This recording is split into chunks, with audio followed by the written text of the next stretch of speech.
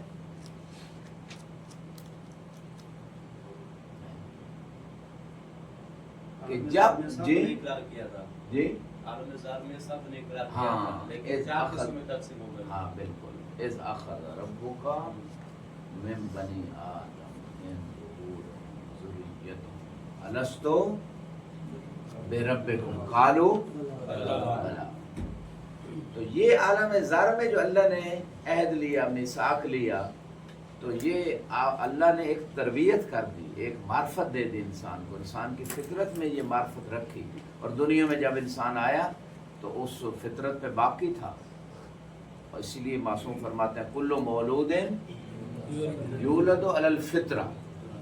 اور جب فطرت کے بارے میں سوال ہوا تو فرمایا ہی الاسلام، ہر بچہ اسلام پہ پیدا ہوتا، ابواہ یحودانہ و یمجسانہ و یونسرانہ، اس کے والدین اس کو یہودی بناتے ہیں، عیسائی بناتے ہیں، اور نصرانی اور مجوسی بناتے ہیں، وہ جو ہے خود فطرت اسلام پہ آتے ہیں۔ اچھا، یہ ایک اور دلیل فطرت، اس سے آگے ایک اور، فَإِذَا رَكِبُوا فِي الْفُلْكِ فَإِذَا رَكِبُوا فِي الْفُلْكِ دَعَوُا اللَّهَ مُخْلِصِينَ لَهُ الدِّينَ، جب وہ کشتی میں سوار ہوئے، اللہ کو بڑے اخلاص کے ساتھ، جب کشتی ڈولنے لگی، ڈوبنے لگی، تو بڑے اخلاص کے ساتھ پکارا کہ دین اسی کے لیے ہے، خدا کے لیے، اسی کے دین پہ ہم چلیں گے۔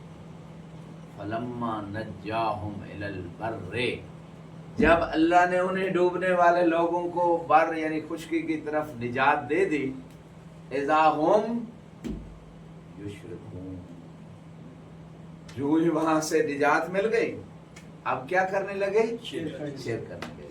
اچھا، اس میں ایک دلیل تو علماء نے دی ہے، دوسری جہت میں عرض کرنا چاہتا ہوں۔ علماء نے یہ دلیل دی ہے کہ فطرتاً انسان جب مشکل میں پڑتا ہے نا تو کس کی طرف متوجہ ہوتا ہے؟ اللہ کی طرف۔ اس کا مطلب ہے انسان کی نیچر اور فطرت اور اس کے باطن میں ہے کہ کوئی اللہ ہے، کوئی خالق ہے، کوئی اس کائنات کا نظام چلانے والا ہے۔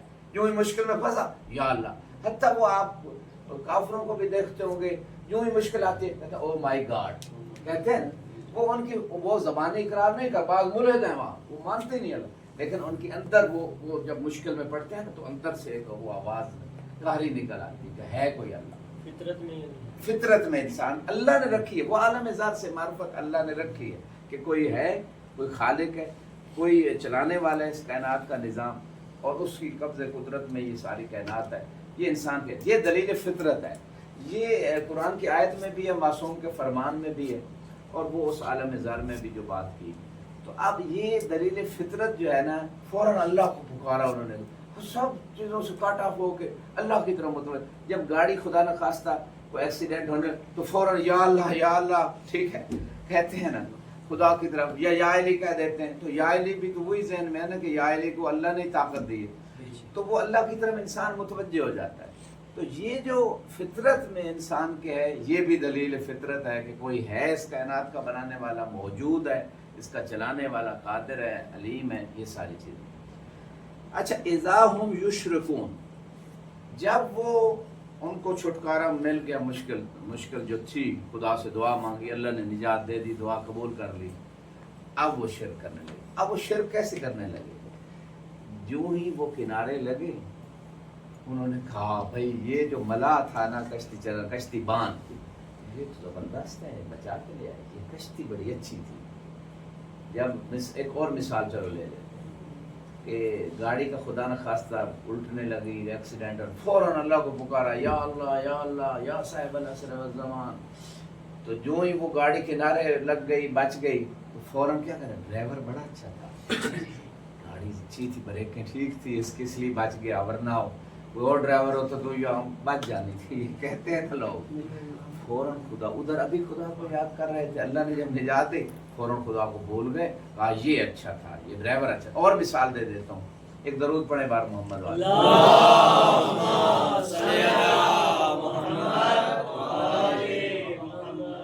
ڈاکٹر کی مثال، اکثر لوگ جب مریض ہوتے ہیں تو وہ یہ فوراً ان کے ذہن میں جاتا ہے ٹھیک ہے پہلے مریض دعا مانگیں گے، لیکن جو ہی ڈاکٹر کے پاس گئے فلاں ڈاکٹر اچھا ہے، گئے دوائی ملی، دوائی کھا لی، ڈاکٹر نے تجویز کر دیا، ٹھیک ہو گئے، پھر فوراً کہتے ہیں ڈاکٹر فلاں بڑا اچھا ڈاکٹر ہے، آپ بھی اسی کے پاس جانا، فلاں دوائی جو اس نے لکھی تھی زبردست ہے، وہ اس سے شفا ملتی ہے. یعنی اللہ کو بالکل ہی بول دیں، یعنی جیسے مریض تھا تو دعا مانگ رہا، اب بھی کہے کہ یا اللہ تیرا شکر ہے تو نے مجھے شفا دی، ڈاکٹر تو ایک وسیلہ تھا، دوائی ایک ذریعہ تھا، تیرا امر تھا اس لیے میں نے یہ ساری چیزیں یوز کی، ورنہ شفا دینے والا تو ہے. وَإِذَا مَرِضْتُ فَهُوَ قرآن، جب میں مریض ہوتا ہوں تو شفا اللہ دیتا ہے، تو شفا خدا. لیکن خدا کو بالکل بھول جاتا ہے انسان، جو ہی مشکل سے نکلا خدا کو بھول گیا. بلکہ ایک اور آیت میں بھی اسی طرح کہ جب ان کے اوپر مشکل آتی ہے تو وہ خدا کو پکارتے ہیں، اور جب مشکل ختم ہو جاتی ہے تو پھر وہ زمین میں بغاوت کرنے لگ پڑتا ہے، یعنی خدا کی نافرمانی کی طرف ہے. اور آیت میں بھی تو اس میں یعنی ڈاکٹر یا کشتی یا وہ ڈرائیور اگر اس کو مستقل سمجھنے لگ گیا کہ اس کی وجہ سے میں بچ گیا ہوں اور خدا کو بھول ہی گیا ہے تو یہ کفر و شرک ہے.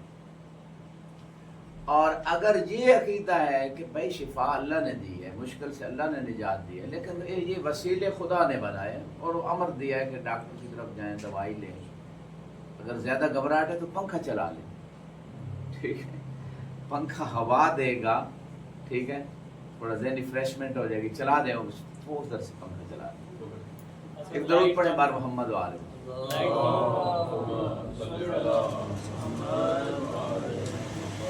تو اس پورے واقعے میں ان آیتوں میں درس یہ ہے کہ خدا کو کسی حالت میں یعنی ساری خیر اسی کی طرف سے ہے، نعمتیں اسی کی طرف سے ہیں.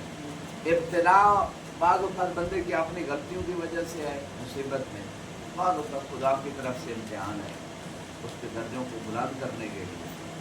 تو یہ جو مسئلہ ہے شرک کا یہ بھی اسی وجہ سے ہے کہ انسان خدا کو بھول کے کسی اور چیز کو مستقل سمجھنے لگے. یہاں پہ ایک اور بحث بھی میں اشارہ کرتا ہوں، ابھی تفصیلی بات نہیں کروں گا.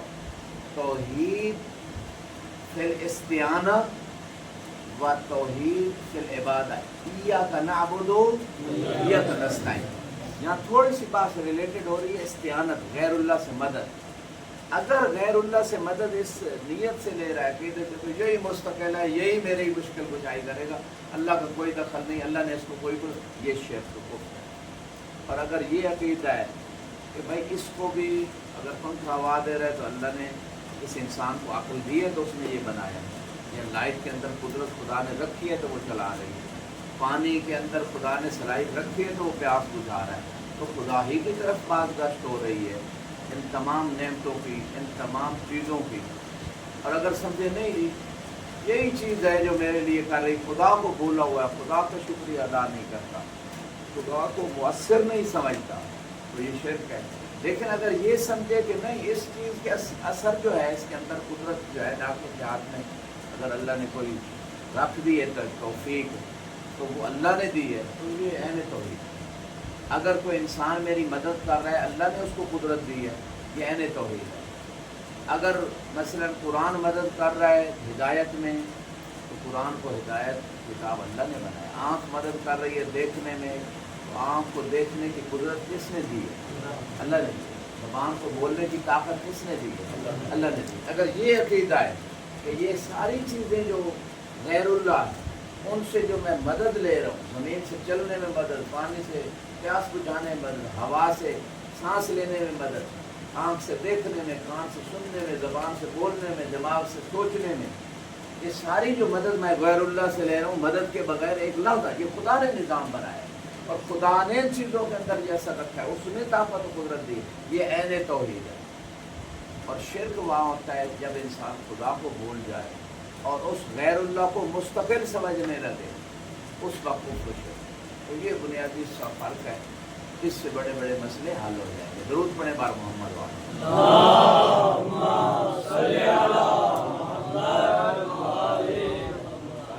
تو یہ ایک اور دلیل جو آپ کی خدمت پیش کی، توحید، پروردگار کی توحید کے بارے میں. ایک فطرتاً انسان توحید پرست ہے، خدا کی کے معبود ہونے کا، اس کو خالق ہونے کا، اس کے موجود ہونے کا فطرتاً اقرار کرتا ہے. لیکن یہ فطرت کبھی کبھی خراب ہو جاتی ہے. یہ فطرت جب دنیا میں انسان کو صحیح ماحول نے، بہت ساری چیزوں سے فطرت خراب ہوتی ہے. چلو اس پہ بھی تھوڑی بات ہو جائے، یہ مہم ہے. فطرت خراب ہونے کے اسباب کیا ہیں؟ آپ کو اگر اس میں حصہ ڈالنا چاہیں اس سوال کے جواب میں تو حصہ ڈال سکتے ہیں کہ فطرت کن چیزوں سے خراب ہوتی ہے. مادیات کے پردے آ جاتے ہیں. مادیات کے پردے انسان کے دماغ، انسان کی عقل، انسان کی آنکھوں پہ، انسان کے ایمان پہ جب آ جائیں تو وہ فطرت انسان کی خراب ہو. ایک سبب ٹھیک ہے، میں بتایا جی، دنیا کا لالچ. ہاں، دنیا کا لالچ، حرص. جیسے مولا کے نہج البلاغہ میں فرمان ہے جس میں وہ حرم میں بھی لکھا ہوا ہے، مسارع العقول تحت بروق المطامع. عقلیں وہاں مار کھا جاتی ہیں جہاں طمع اور لالچ کی بجلیاں چمک رہی. جہاں لالچ آ جائے وہاں عقل انسان کی کام چھوڑ جاتی ہے. وہ اسکولوں میں ایک پرائمری اسکول میں ایک پڑھاتے تھے اسٹوری، لالچ بری بلا ہے. پڑھا ہے ہم کو قصہ؟ اس میں کیا قصہ ہے لالچ بری بلا ہے؟ لالچ کی وجہ سے جو چیز اچھی ہے وہ بھی چلی جاتی ہے. ہاں، وہ ایک ڈاگ جا رہا ہے، اگر آپ کو یاد نہیں ہے، وہ دریا کے اوپر وہ اپنے منہ میں ہڈی دیکھتا ہے، اس کا اسی کا عکس دیکھ رہا ہے. تو سمجھو کوئی دوسرا کھڑا ہے اور وہ اس سے بھی میں لے لوں، تو جو ہی اس پہ وہ رہا تھا وہ اپنی بھی گواہ بیٹھا ہے. تو اچھا، وہ ایک اور بھی اس پہ مثال بنی ہوئی کہ جو آپ کے درخت میں دو بیٹھے ہو نا پرندے، ٹھیک ہے، اس کی بجائے جو ہاتھ میں آپ کے ایک ہے اسی کو غنیمت سمجھیں، وہ دو کا لالچ نہ جائے. اللہ کو لحاظ تو یہ لالچ یہ انسان کی فطرت کو خراب کرتا ہے. آخرت کا لالچ جو ہے حرص الآخرہ، من کان ہمہ الآخرہ، جو من اصبح، جو صبح کرے اور اس کا ہم و غم اور حرص کے جملے بھی آخرت ہو، لالچ آخرت ہو، خدا اس کی دنیا کے امور حل کر دے. یہ بڑا راز ہے، اس میں آپ یقیناً عمل کر رہے ہوں گے، یہ کر کے دیکھ لیں. آخرت کی کوشش میں، علم کی کوشش میں، خدا کی اطاعت کی کوشش میں آپ لگے رہیں، دنیا کے مسائل اللہ حل کرتا ہے جو انسان کی ضروریات ہے زندگی. تو لالچ انسان کو خراب کرتا ہے. آدم علیہ السلام کو وہ لالچ دیا تھا شیطان نے کہ اگر اس درخت کے قریب چلا جائے گا تو تو ہمیشہ کی جنت جو ہے نا تیری ہو جائے گی. ٹھیک ہے، لالچ میں آ گئے. اور وہ ایسے نہیں آئے، اس نے قسمیں اٹھائیں. شیطان نے قسمیں، پہلی دفعہ کسی نے جھوٹی قسم اٹھائی تھی، وہ کب اٹھائی تھی؟ شیطان نے سب سے پہلے آدم و حوا کو جھوٹی قسم دے کے، اس سے پہلے کسی نے جھوٹی قسم نہیں اٹھائی. اور پھر دوسری بات یہ ہے، ایز اے نصیحت کے طور پہ اس نے یہ بات کی. شیطان نصیحت. اللہ کل حال آدم کا ارادہ نہیں تھا، معصوم ہے نا. فلم نجد لہو عزما، آدم کا کوئی ارادہ، شیطان نے پھسلا دیا. فاضلہم الشیطان، زے سے ہے. اضلہ کا کیا معنی ہے جی؟ پھسلا دیا. وہ زواد والا ذلہ عمرہ یہ ہوتا ہے, یہ زے والا ذلہ ہے قرآن. فَأَزَلَّهُمَ الشَّيْطَانُ, آدم و حوا کو شیطان نے پھسلا دیا. یعنی جیسے کیلا پڑا اور راستے میں تو اچانک پاؤں آ جائے تو بندہ پھسل جاتا ہے, ٹھیک ہے. خود ارادہ تو نہیں پھسلنے کا, آدم کا بھی لام نے اللہ کہہ رہا ہے نا, آدم نہیں آدم اس طرف کرے. لیکن شیطان نے قسمیں کھا کے جھوٹی اور بڑا جناب تبلیغی جماعت والا کیا گیا تھا, یعنی بڑے اچھے انداز میں, اور یہ وہ ٹھیک ہے, یعنی تبلیغ کی نیت سے آیا تھا, نصیحت کی نیت سے. ہم بھی تو مبلغین ہیں, ہم بھی تو تبلیغی جماعت والے ہیں. بس فرق یہ ہے کہ ہمارے پاس وہ تبلیغ ہے جو رسول نے غدیر پہ کی تھی, ان کے پاس وہ تبلیغ ہے جو ابلیس نے آدم کو سجدے کے انکار کے بعد کی تھی اور کہا تھا تجھے مانتا ہوں تیرے خلیفے کا احترام نہیں کروں گا. یہی مشکل ہے. اللہ کل حال تو یہاں پہ یہ تھوڑی سی باتیں, یعنی کون سی چیزیں انسان کی فطرت خراب کرتی ہیں, ان میں خود معصوم فرما رہے ہیں ابواہ یحودانہ و یمجسانہ و ینصرانہ. فطرت جو خراب ہوتی والدین خراب کرتے ہیں. سب سے پہلے والدین کا عقیدہ, والدین کا گھر میں ماحول, وہ عبادت کرتے ہیں یا نہیں کرتے. نہیں کریں گے تو بیٹا بھی نماز نہیں پڑھے گا. والدین گھر میں وقت پہ نماز پڑھیں گے, بچہ بھی دیکھ کے پڑھے گا. ماں پردہ کرے گی, بیٹی بھی. والدین فرسٹ جو اسکول ہے, وہ پہلا مدرسہ جو بچے کا ہے وہ گھر ہے, اور والدین انہیں سے لاشعوری طور پہ سچ بولتے ہیں والدین, بچے سچ بولتے ہیں. جھوٹ بولتے ہیں, کہیں گے دروازے پہ آنے والے سے کہو بابا گھر میں نہیں ہے, اور وہ بچے کی جب تک فطرت سلیم ہوتی ہے وہ کہتے ہیں بابا کہہ رہے ہیں کہ بابا گھر میں نہیں ہے. وہ دروازے پہ آنے والے کہتے ہیں بابا کہہ رہے ہیں کہ بابا گھر میں نہیں ہے. جب تک اس بچے کی فطرت سلیم ہے اس کو سمجھ نہیں آئی. جب اس کو پتہ چل گیا کہ جھوٹ کیسے بولا جاتا پھر وہ تمام ویسے ہی بولے. تو یہ فطرت جو خراب ہوتی ہے فرسٹ آف آل والدین خراب کرتے ہیں, اور والدین جب تک وہ ٹھیک نہیں ہوں گے اگلی نسل ٹھیک نہیں ہوگی. یہ بیسک ریزن ہے. دوسری ریزن فطرت خراب ہونے کی حرام رزق ہے. کون سی ریزن ہے؟ حرام رزق. یہ تو تباہی پھیر دیتے ہیں نا, حرام رزق. فطرت خراب, انسان کا ضمیر مردہ ہو جاتا ہے جب حرام رزق اندر چلا جائے. کوئی نصیحت کوئی چیز پھر دیکھے کی رغبت ختم ہو جاتی, برائی کی رغبت بڑھ جاتی ہے حرام رزق سے. اور یہ مولا حسین علیہ السلام آپ کے ذریعے میسج دے رہا ہوں, آپ تو ماشاءاللہ حلال کھاتے ہیں. مولا کی ذات پہ درود پڑھیں.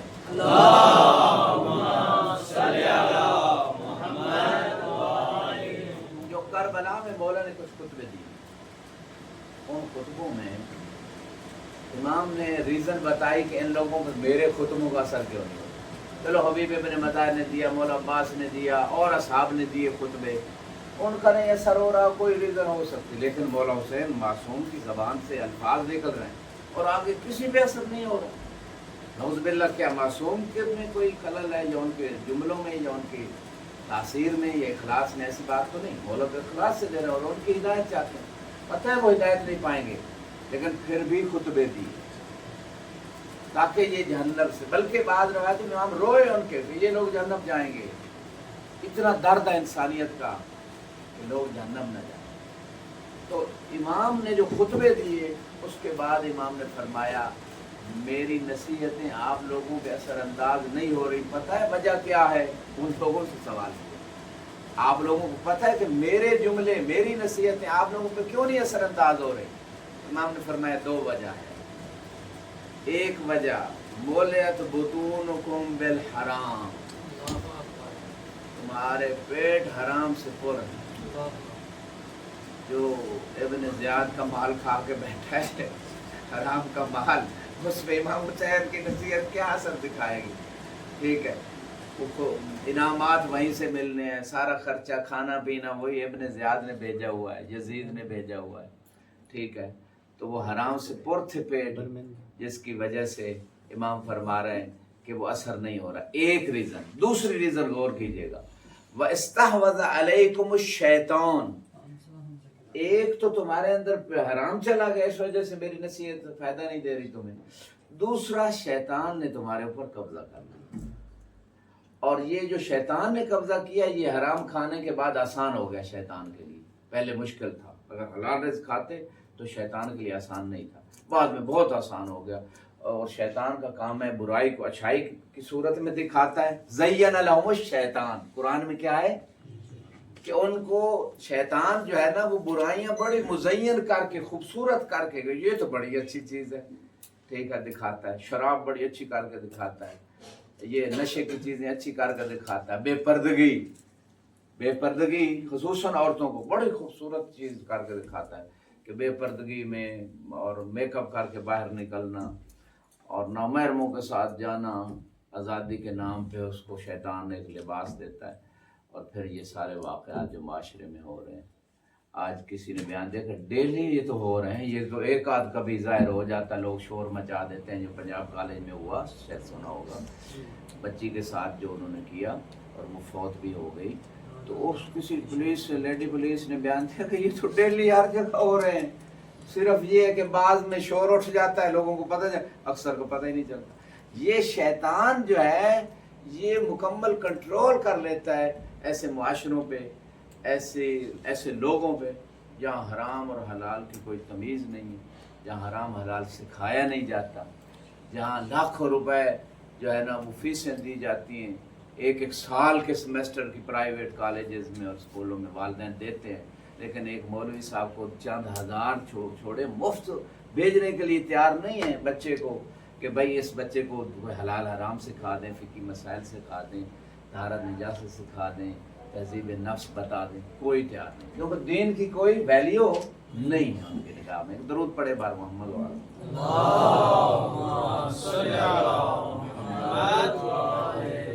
تو یہاں پہ مختصر یہ ہے، یہ ساری بات فطرت کیوں خراب ہوتی ہے ہمارے، اسی لیے فطرتی دلیل. جب تک فطرت صاف ہے انسان موحد بھی ہے، مومن بھی یقیناً پھر ہے، صالح بھی ہے، اس کے اندر صلاحیت ہے.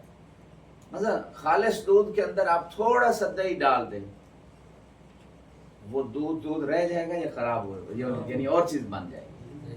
اسی طرح وہ سرکہ کہتے ہیں، وہ کسی چیز میں ڈال دیں وہ اس سے خراب ہو جاتی چیزیں، بدل جاتی ہے ان کی حقیقت. تو فطرت جب تک سلیم ہے اس وقت تک انسان کے لیے ہر خیر دنیا کا دروازہ کھلا ہے. اور جو فطرت کچھ ماحول والدین نے خراب کی، ارد گرد کے معاشرے نے خراب کی، حرام رزق نے خراب کی، فطرت جو خراب، اور دین نہ سیکھنے کی وجہ سے فطرت خراب ہوئی. اور پھر جو ہے اس کے بعد یہ ساری چیزیں جو فطرت انسان کی خراب کر رہی ہے، اس کے بعد جو ہے کیا ہوتا ہے، پھر ضمیر مردہ ہو جاتا ہے. ایک وقت تک ضمیر کی آواز آتی رہتی ہے. معصوم فرماتے ہیں جب انسان گناہ کرتا ہے تو ایک سیاہ دھبا انسان کے دل کے اوپر ایک گناہ کی وجہ سے آتا ہے، اور جو گناہوں کی کثرت اور توبہ نہیں ہے تو پھر وہ آخر کار دل پورا سیاہ ہو جاتا ہے. جب پورا سیاہ ہو جاتا ہے تو اس کے بعد پھر ضمیر کی آواز ختم ہو جاتی، پھر اندر سے آواز نہیں آتی کہ یہ غلط ہے یہ صحیح ہے. بعض مراجع سے میں نے سنا، انہوں نے کہا اگر نہ حدیث کا کسی کو پتہ ہے نہ آیت کا پتہ ہے، اس کو سمجھ نہیں آ رہی کہ یہ صحیح ہے یا غلط ہے، تو وہ کیا کرے؟ اگر اس کا ضمیر زندہ ہے، اندر اپنے ضمیر سے پوچھے کہ یہ چیز صحیح ہے یا غلط، آواز آئے گی اندر سے، ایک جواب آئے گا کہ یہ غلط ہے یا یہ صحیح ہے. وہی جو ضمیر کہے گا نا فطرت سلیمہ، وہ ٹھیک ہے. اور اللہ نے ہمیں یہ سب سے قیمتی چیز فطرت سلیمہ دی ہے، اور بغیر یعنی عقیدہ بھی اللہ نے ہمیں صحیح دیا، اور گناہوں سے بھی پاک چیز ہمیں جو روح دی ہے، جو امانت ہے خدا کی ہمارے پاس، اور خدا نے ایک دن لینی ہے ہم سے واپس. تو خدا کہہ رہا ہے جیسی امانت میں نے دی ہے ویسے لوٹاؤ. اور یہ بات قرآن میں ہے، یوم لا ینفع مال ولا بنون الا من اتى اللہ بقلب سلیم. روز قیامت نہ مال فائدہ دے گا نہ بیٹے فائدہ دیں گے، مگر جو بندہ قلب سلیم کے ساتھ آیا، یعنی اس کی فطرت سلیم. جیسا دل اللہ نے پاک و صاف صحیح عقیدے والا اور صاف گناہوں سے پاک دل دیا تھا، پاک روح دی تھی، ویسا اگر ہم لے کے گئے تو پھر ہم کامیاب ہو گئے. اور اگر وہ امانت جو خدا نے ہمیں دی ہے اس کو ہم نے پراگندہ کر دیا، گناہوں سے عقائد کو خراب کر دیا، تو پھر یہ انسان جو ہے نا وہ امانت صحیح جب نہیں لوٹائے گا تو یقیناً پھر خسارے میں ہوگا. ایک درود پڑھیے گا بار محمد اللہم صلی علی محمد. ابھی ٹائم کیا ہوا ہے؟ 11 پورے 5. ہاں تو چند منٹ دیکھتے ہیں شاید شاہ صاحب آ جائیں. میں اس پر پچھلی بار آپ سے سوال بھی کیا تھا. جی جی بسم اللہ, سوالات آپ کر سکتے ہیں. انسان وہ چلا دیں پنکھا, کوئی مسئلہ نہیں. اچھا وہ بند ہو جاتا ہے جنریٹر سے مرنے کے بعد اللہ تعالیٰ اس کے عروج سے سوال جواب کرے گا یا اس کے جسد سے؟ ہاں, سوال یا حساب کتاب, بعثت, حساب کتاب, دو چیزیں ہیں نا. ایک ہے سوال, ایک ہے بعثت, مبعوث ہونا, دوبارہ انسان کو اٹھایا جانا. تو ان کا سوال یہ ہے کہ روح سے یہ سوال و جواب ہوگا یا جسم سے ہوگا یا دونوں سے ہوگا یا کیا ہے. تو یقیناً اس حوالے سے ایک عالم برزخ ہے. روز قیامت سے پہلے برزخ جو ہے نا, اس میں یہ جو جسم ہے انسان کا, یہ قبر میں اگر انسان نیک تھا تو یہ بھی صحیح سالم رہتا ہے. جیسے بعض شہداء کی ویڈیوز بھی ابھی بھی آپ نے دیکھی ہوں گی, بی بی کے حرم کا دفاع کیا, کئی سالوں بعد وہ ان کا لے کے جاتے ہیں ایران میں جسد. اس نوجوان کا ایسے ہے جیسے ابھی زندہ پڑا ہوا ہے اور مسکرا رہا ہے اور کچھ بھی نہیں ہوا. شیخ طوسی علیہ رحمۃ کا یہ جو دفن ہے حرم کے مسجد طوسی میں, ہم نے ایک استاد سنا تھا, انہوں نے کہا کہ استاد سے شیخ انصاری کا سنا تھا, شیخ طوسی کا بعض مراجع سنا تھا. وہ کہتے ہیں کہ ان کی جمعہ رات کو ناخن کاٹنا مستحب ہے, ایک ناخن جمعے کو کاٹنا چاہیے اگر کوئی چاہے تو.